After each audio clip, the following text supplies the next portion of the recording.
Oi, gente, tudo bem? Chegamos, enfim, à quarta semana desse curso online. Eu sou Rodrigo Menegatti, eu sou jornalista, trabalho no Estadão, onde eu sou o único jornalista num time de infografistas e designers. E eu sou o único cara que tem uma formação, uma graduação em jornalismo naquela equipe, e eu tenho aprendido muito a como trabalhar com gráfico e trabalhar a informação de forma visual, e é um pouco do que eu vou passar para vocês aqui nessa semana. Então, na minha modesta opinião, essa é a semana mais legal de todo o curso, onde a gente vai ver a parte mais divertida do trabalho com dados, que é transformar os números que o Adriano e a Natália mostraram como analisar e como categorizar em gráficos que atraem o leitor e que ajudam o público a perceber fenômenos que eles não iam conseguir enxergar de outra maneira.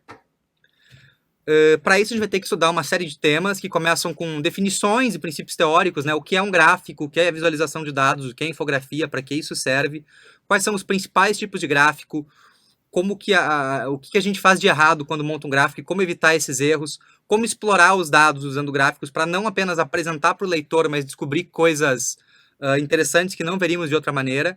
Quem são os principais jornais e pessoas que estão fazendo um trabalho legal com dados hoje em dia. E no finalzinho vamos ter uma série de tutoriais mesmo, de mão na massa, de como montar gráficos, gráficos simples, né? Gráfico de barras, gráfico de linha, gráfico de dispersão, usando uma ferramenta online que eu gosto muito chamada DataWrapper. Eu acho que para a gente começar essa semana, a gente precisa tirar algumas confusões do caminho, então vamos começar com definições e um bocadinho de teoria sobre o que é um gráfico, o que é um infográfico, o que é uma visualização de dados. Eu acho que para dar nome aos bois e conseguir começar a caminhar, eu preciso trazer isso um pouco mais perto do cotidiano jornalístico, e eu vou dar um exemplo do que acontece no meu trabalho, dia a dia.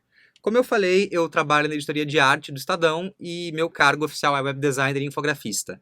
Acaba que tudo que eu produzo lá acaba sendo chamado de arte ou infográfico até pelos meus colegas, e eu não sei se é bem isso que eu faço. O que eu faço é reunir informações quantitativas para que os leitores percebam padrões e tendências em números que eles não iam conseguir ver de outro jeito. E isso, na minha definição e de outros pesquisadores, não é exatamente um infográfico. O que é um infográfico? O infográfico ele narra coisas que existem fisicamente de forma linear. Por exemplo, um infográfico sobre um acidente de avião, um acidente de ônibus, mostra todo o passo a passo do acontecimento, que aconteceu do ponto A ao ponto B, em uma série de tempo linear mesmo, uma coisa depois da outra.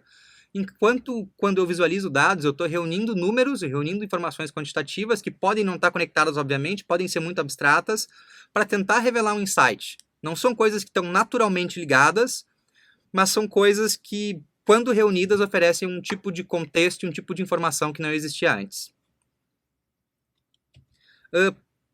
Para trabalhar com exemplos da imprensa, esse é um infográfico publicado pela revista Super Interessante em 2011, que é muito bom.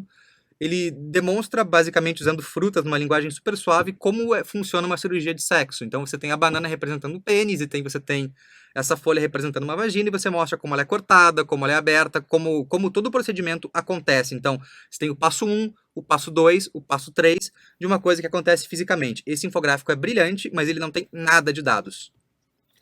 E isso aqui é uma visualização de dados. É um trabalho que eu publiquei no Estadão em março desse ano, que basicamente catalogou todos os discursos que o presidente Jair Bolsonaro fez na Câmara dos Deputados enquanto ele era deputado, e nós lemos os discursos e descobrimos quantas vezes ele mencionou a ditadura militar em seus pronunciamentos.